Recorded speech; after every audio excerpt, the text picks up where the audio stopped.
Okay, so I'm on the main screen for the sewing screen on the sewing machine. I've chosen the center seam right here.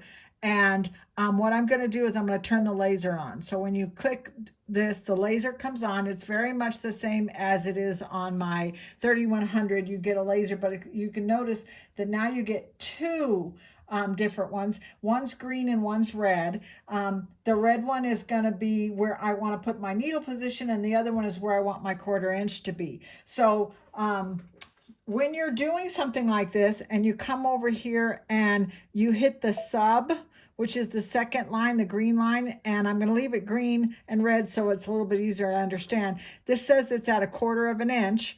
If I leave that at 1/4 inch and I come back over here to the main, you will notice that every time I change the needle, the second one, the red one, it actually will move the green one as well, because they move together at 1/4 inch. So that's not going to help me get a scant 1/4 inch if I continue to do that. So what I want to do is, the first thing I want to do is I want to set my needle position. And the easiest way to do that is to actually turn on this one up here, which is going to show me where my needle position is on here. So you can see the blue line that just appeared is my needle position. So when I move the needle over, wait, I'm pushing the wrong one. This down here, the left right shift, is what moves the needle over. So I'm going to move my needle position over till it's right on top of the red one. And then what I want to do is I want to go over to the sub, and I don't want to leave this at 1/4 inch. I want to move it so that it's maybe a little bit closer.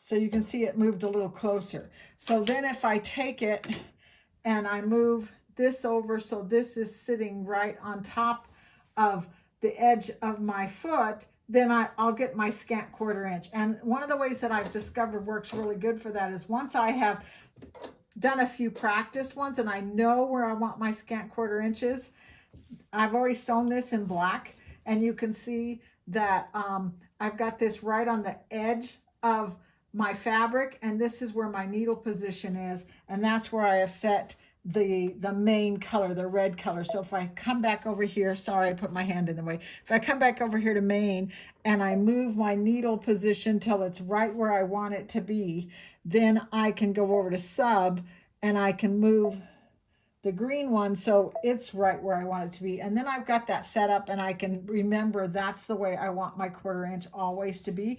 And that helps a whole lot for setting up your scant 1/4 inch. And what's even better about it is that you can just leave it that way. It's not going to move from where you've got it set. And that's pretty cool. I really like the way that works. So I also wanted to show you something else that's really cool. You'll notice that now that I have this set up, let me move it back just a little bit so you can see a little bit better. You'll notice that I have over here, it lines up this part here so that you can see your decorative stitches as well. So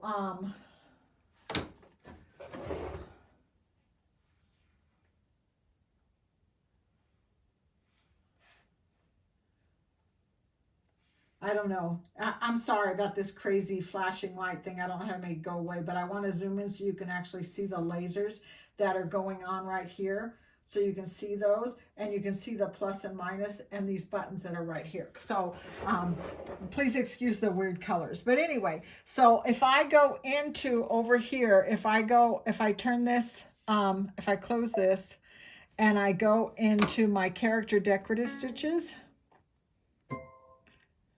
then I can come in here and choose a pretty decorative stitch. Let's go down here to something that you can see really well. I can choose the decorative stitch, and it literally shows it to me on here so I can see it, which is kind of cool. I really like that. If you use this pin, which is the pin that came with your machine, and there's a button on it right here that you can hold down, you can push this part right here and hit the button, and it'll change so that it's showing you what stitches are next and everything else. So if I hit the button, I can push this and push this, and see how it's scrolling through them like that. So I can actually move my fabric to the edge, and I know how that's going to look and how close to the edge I can get with that design. I think that's really cool. It's showing me the next one too. I put the piece of fabric there so you can actually see not only the next one that's coming up, but the word set, because once I find the design I want to do, let's do these butterflies, then I can hit the set and push the button, and that will set that down on there for me. And now I can go back on the screen here. You'll notice on the screen that it was locked up and it wouldn't let me do anything, but now I can come in here and push this part here, and I can flip it if I want to flip it. And I can mirror image it the other way if I want to do that as well. With the butterflies, you can't really tell very well. Let me come back over here. And let's see, you'll notice that it says cancel on the screen. I can't really do much of anything till I set it down. Oh, look, here's a sewing machine right here, sewing machine. And then I'm going to hit set. And you'll see that my lasers came back up again, so I could move those to the edge of my fabric if I want to get those lined up good. But I also, this screen changed back so that I can mirror image it and flip it 2 different directions if I wanted to do it that way. Remember that you can push the plus sign, and then now you'll have the option of mixing and matching. So I have the sewing machine and the cupcakes and the Easter egg, and it'll actually show that to me on here. And that's also as I start to sew this one out, and I'm going to move this over just a little bit so you can see it. As I start to sew this out, I can actually see where it's going to go.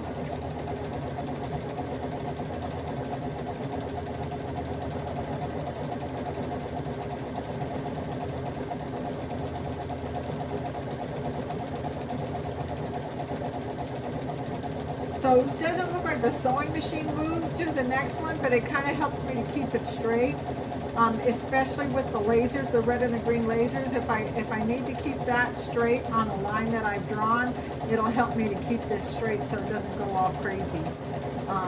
So that's, it just kind of makes a lot of times decorative stitching will make you crazy trying to get it straight.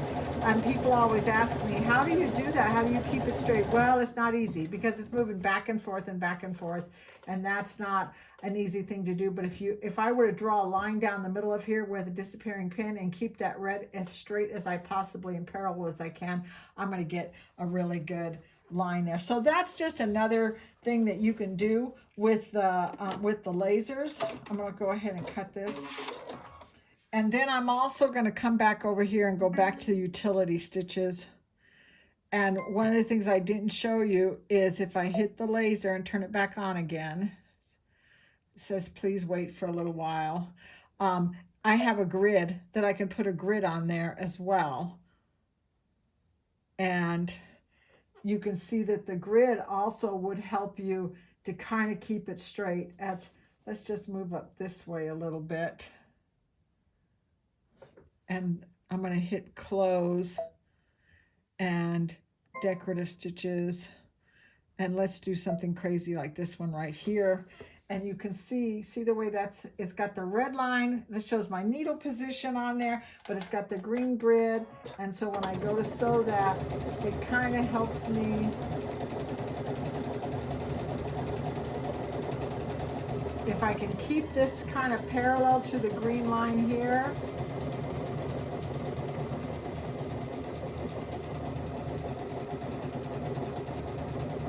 watch it as it moves over.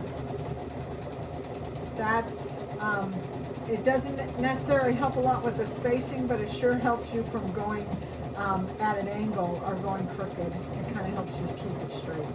So the grid can be very helpful not only for that, but then when I get ready,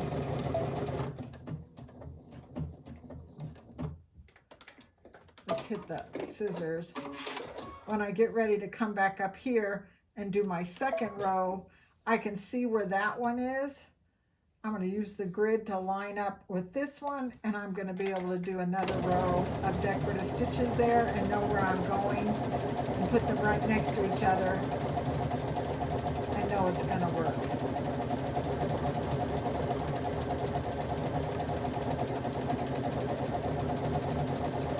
So hopefully that helped a little bit for you to know exactly what the lasers are for and how you make them work.